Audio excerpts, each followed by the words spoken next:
ಬೇಡ. ಇವತ್ತು ರೈತರಿಗಾಗಿ ಹೋರಾಟ ಮಾಡಿದವರು ದೇವೇಗೌಡರ ಜೊತೆಯಲ್ಲಿ ನಮ್ಮ ಕುಮಾರಣ್ಣವರು. ಆ ಕುಮಾರಣ್ಣವರ ಇಬ್ಬರು ಶಕ್ತಿನೂ ಇವತ್ತು ನಿಖಿಲ್ ಕುಮಾರಸ್ವಾಮಿ ಅವರ ರೂಪದಲ್ಲಿ ತೋರಿಸ್ತಾ ಇದೆ.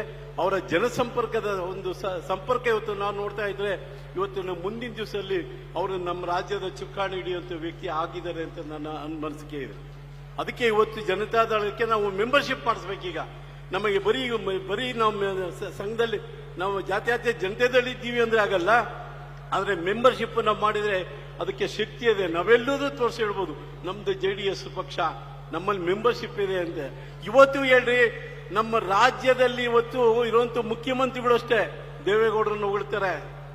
ಅದೇ ಇವತ್ತು ದೇವೇಗೌಡರು ಹೊಗಳೋದು ಒಂದ್ ಕಡೆ ಇರ್ಲಿ, ಈ ಕಡೆ ನಮ್ಮ ಕೃಷ್ಣ ಬೈರೇಗೌಡರು ಹೊಗಳೋದು ಒಂಥರ ಇರ್ಲಿ.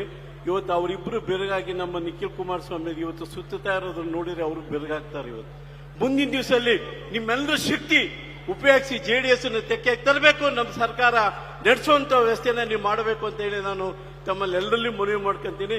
ಇವತ್ತು ನಾವು ಸಂಘಟನೆ ಅದಕ್ಕೆ ಚತುರತೆ ಸಿಗ್ತದೆ, ಸಂಘಟನೆ ಮುಂದೆ ಜನಕ್ಕೆ ಸೇವೆ ಮಾಡ್ತದೆ ಅನ್ನೋದು ನಿರ್ದೇಶನ ಇವತ್ತು ದೇವನಹಳ್ಳಿಯಲ್ಲಿ ನಮ್ಮ ನಿಸರ್ಗಸ್ವಾಮಿಯವರು ನಮ್ಮ ಪದಾಧಿಕಾರಿಗಳು ಮಾಡಿ ತೋರಿಸಿದ್ದಾರೆ.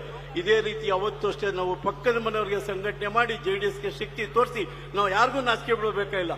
ಇವತ್ತು ಕಾಂಗ್ರೆಸ್ ಅಲ್ಲಿ ಬಿಜೆಪಿಯಲ್ಲಿ ಪ್ರಧಾನಿಯಾಗಿರೋರು ಯಾರು ಇಲ್ಲ, ಅರ್ಥ ಮಾಡ್ಕೊಳ್ಳಿ. ಕಾಂಗ್ರೆಸ್ ಬಿಜೆಪಿಯಲ್ಲಿ ಇವತ್ತು ನಮ್ಮ ರಾಜ್ಯದಲ್ಲಿ ಇವತ್ತು ದೇವೇಗೌಡರೇ ಇವತ್ತು ಪ್ರಧಾನಿ ಆಗಿದ್ದಾರೆ ಅಂದ್ರೆ ನಮ್ಮ ಮೆಚ್ಚಳಿಕೆ ಎಷ್ಟಿದೆ ಅಂತ. ನಾವೆಲ್ಲ ಗಂಡಸ್ತರ ಓಡಾಡಿರುವಂತ ಜನ ಯಾವಷ್ಟು ತಲೆ ಬಗ್ಸೋದಂತಲ್ಲ. ಇವತ್ತು ಕೇಂದ್ರದಲ್ಲಿ ಮಂತ್ರಿಯಾಗಿರುವಂತ ಕುಮಾರಣ್ಣವರು ಇವತ್ತು ರಾಜ್ಯದಲ್ಲಿ ಬರುವಂತ ಜನರಿಗೆ, ಯುವಕರಿಗೆ ಒಂದು ಸವಲತ್ತು ಕೊಡಬೇಕು, ಅವರಿಗೆ ಮುಂದೆ ಒಂದು ಉದ್ಯೋಗ ಕೊಡಬೇಕು ಅಂತ ಹೋರಾಟ ಮಾಡ್ತಾ ಇದ್ದಾರೆ. ಅರ್ಥ ಮಾಡ್ಕೊಳ್ಳಿ. ಯಾವತ್ತು ಜನತೆಗೆ ಜನತಾದಳನೇ ಇವತ್ತುವರೆಗೂ ಇರೋದು. ಅದನ್ನ ಮುನ್ನೇರಬೇಕಾದ್ರೆ ನೀವೆಲ್ಲ ನಾಳೆ ಸದಸ್ಯತ್ವನ ಕಾರ್ಯಕ್ರಮಕ್ಕೆ ಹೆಚ್ಚಿಗೆ ಒತ್ತು ಕೊಡಬೇಕಂತ ಹೇಳಿ ನಾನು ತಮ್ಮಲ್ಲಿ ಎಲ್ಲೆಲ್ಲೂ ಹೊಂದಿಸಿದ್ದೆ.